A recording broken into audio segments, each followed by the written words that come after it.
This is part 99 of ASP.NET MVC tutorial. In this video, we'll discuss what is a CDN. CDN stands for Content Delivery Network. CDN is a network of computers that exist all over the world. For example, if a web application relies on jQuery for its functionality, then there are two ways we can make the jQuery library available for that web application. Option 1, we can host the required jQuery files within our own web server and we can reference them within our application. In fact, if you recollect the application that we have been working with in the previous session of this video series, this application relies on jQuery for its functionality. So this is a very simple application. If you enter a number and then click the button, it's going to tell you whether if that entered number is even or odd. Here number 4 is even, so number is even. On the other hand, if I enter number 3, click the button, number is odd. So basically for this functionality, we are relying on jQuery. Okay, and if you look at the way this application is working at the moment, we have hosted the jQuery file within our own web server and we are referencing that within this view. Now, instead of referencing the version of jQuery from our own web server, we can reference that from a CDN. Google has its own CDN, Microsoft has one, and similarly jQuery also has one. So these companies have the servers spread across the entire globe. Okay, and we can reference the required jQuery file from any of the CDNs. And if you look at this URL here, this is referencing jQuery version 1.7.1 from Google CDN. If you actually navigate to jQuery.com/download, look at this. Here we have a URL for the jQuery CDN. Okay, and if you look at this URL is referencing jQuery version 1.10.1. Now our application requires 1.7.1 version. Let's actually copy this URL. Let's open up a browser window. Let's paste it there. We require 1.7.1, so let's try to navigate to that URL. Look at that, we get the required jQuery file. So this is the minified version. So what we can do is we can simply copy this URL, and then within our application, instead of referencing the local copy of the jQuery file, I'm going to get it from jQuery CDN. Okay, so let's go ahead and run this application now. So now at the moment this application should be using the jQuery file from jQuery CDN. Let's see if the application continues to work in the same way. Look at that, it still works, but the difference here is we are referencing the jQuery file from a CDN. Similarly, Google has a CDN and Microsoft also has a CDN, and there's another CDN called CDN.js.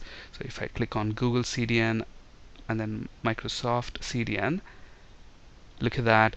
If you want to use Google CDN, this is the URL, and you just change the version number. Okay, so here are the different versions, and similarly here we have Microsoft CDN. So here are the URLs. Depending on the version of jQuery that you require, you use that URL in your application. Alright, so there are several benefits of using CDN, and here are they. So the number one benefit is the caching benefit.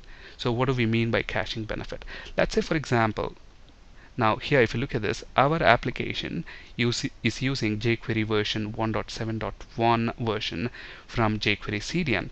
Now let's say CNN website is also using similar jQuery file, and if I have visited CNN website, so the jQuery file from the CDN is already downloaded, and then if I visit this application, our application, then since the required jQuery file is already downloaded and cached, when we visit our website, the file need not be downloaded once again.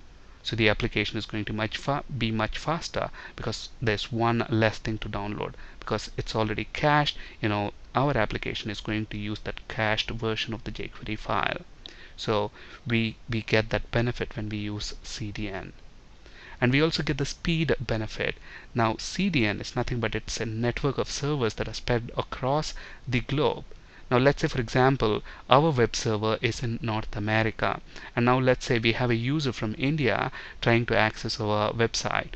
So when he opens up a browser, types the URL, if we are hosting jQuery file within our own web server, then that jQuery file need to be downloaded from our web server in North America to the client browser in India.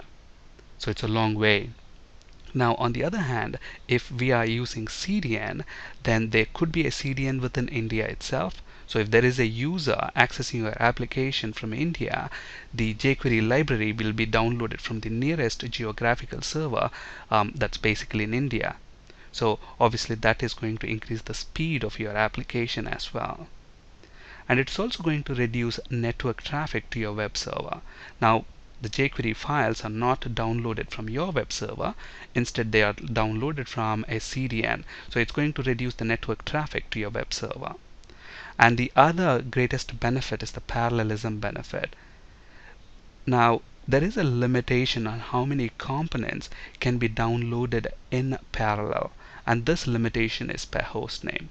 Now let's say, for example, we have a web page, and this web page requires 4 components for it to function properly. When we say components, it's basically resources, something like jQuery, images, etc.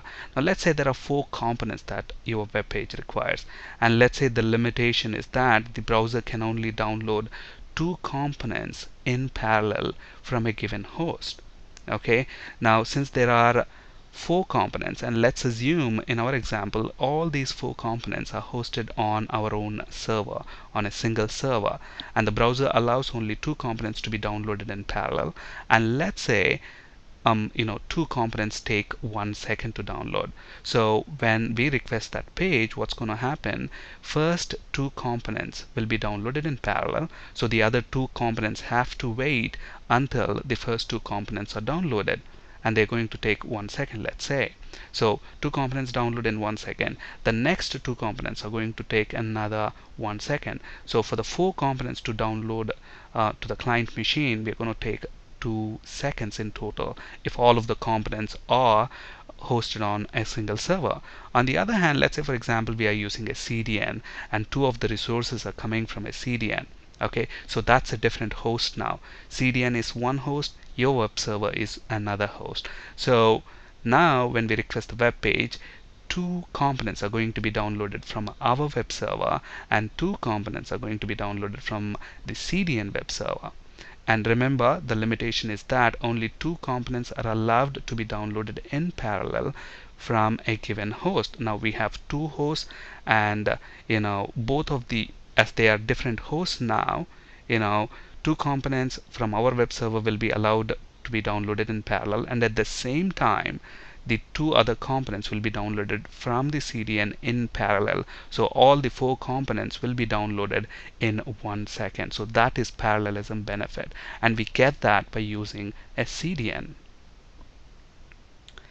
That's it for today. Thank you for listening. Have a great day.